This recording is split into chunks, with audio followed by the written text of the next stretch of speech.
अस्सलाम वालेकुम। उम्मीद है आप सब खैर व खैरियत से हों। जब भी आपको सऊदी अरब से डिपोर्ट करवा दिया जाता है और फिर आप अपना तरहील पेपर निकालते हैं तो उसमें से निज़ामुल वाफिदैन आ जाता है। इसका क्या मतलब होता है और जब ये आपके प्रिंट में आ जाता है तो क्या आप सऊदी अरब में आ सकते हैं या नहीं? तो इसी वीडियो में हम आज इस बात के हवाले से वजाहत करेंगे। अगर आपको वीडियो अच्छी लगे तो वीडियो को लाइक करना और चैनल को सब्सक्राइब करना ना भूलिए। तो बढ़ते हैं अपनी वीडियो की तरफ।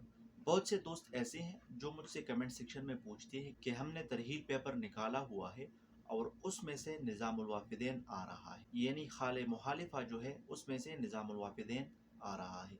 तो निज़ामुल वाफिदैन का मकसद और मतलब क्या होता है? देखो दोस्तों, सऊदी जवाज़ात की तरफ से निज़ामुल वाफिदैन का मतलब ये होता है, जब भी आप हज के लिए आते हैं या उम्रा के लिए आते हैं या आप सऊदी अरब में मौजूद है और आप छुप के हज के लिए जाती हैं और उसी हालत में आपको सऊदी गवर्नमेंट या सऊदी शर्ते वाले जो है वो आपको पकड़ लेते हैं, आपसे फिंगर फ्रेंड हो जाते हैं, यानी आपसे हज के फिंगर हो गए हैं या आप उम्रा पर आए थे और आपने उम्रा को एक्सपायर करवा दिया हो या आप सऊदी अरब में मौजूद थे और आप यहाँ से हज के लिए छुप के चले गए थे और आपसे फिंगर हो गए हैं, तो इन सबको निज़ामुल वाफिदैन कहा जाता है। यानी आप निज़ामुल वाफिदैन में आते हैं, आपने उम्रा एक्सपायर किया हुआ है या आप हज के लिए आए थे और आप ओवर स्टे हो गए थे, इसके अलावा आपने छुप के हज किया था और आपसे फिंगर लग गए थे, तो उसको निज़ामुल वाफिदैन कहा जाता है। तो जब भी आपसे फिंगर लग जाते हैं तो आपको उसी टाइम सऊदी अरब से डिपोर्ट नहीं करवा दिया जाता है। बाज़ दफ़ा होता है,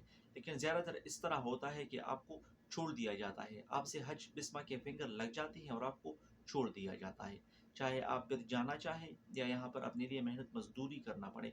लेकिन जब भी आप डिपोर्ट हो जाते हैं तो आप पर पाबंदी लग जाती है 10 साल की, बाज़ दफ़ा 10 साल की लग जाती है और बाज़ दफ़ा आप लाइफ टाइम के लिए बैन हो जाते हैं। तो जिन भाइयों की तरहील प्रिंट में निज़ामुल वाफिदैन आ रहा है तो उसका मतलब ये है कि आप हज, उम्रा या यहाँ पर चोरी छुप के आपने हज किया था, उसी वजह से सऊदी अरब से डिपोर्ट हो गए हैं, तो फिर आपके प्रिंट में मरहल मना दहूल भी आएगा, जिसका मतलब ये है कि आप जो है ना मुमलिकतुल सऊदीया में एंट्री नहीं कर सकते।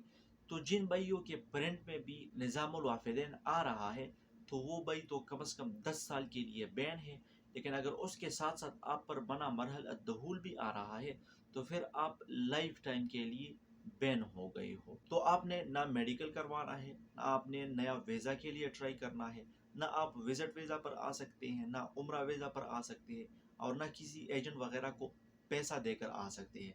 आपने अपना वक्त भी बचाना है और अपना पैसा भी बचाना है।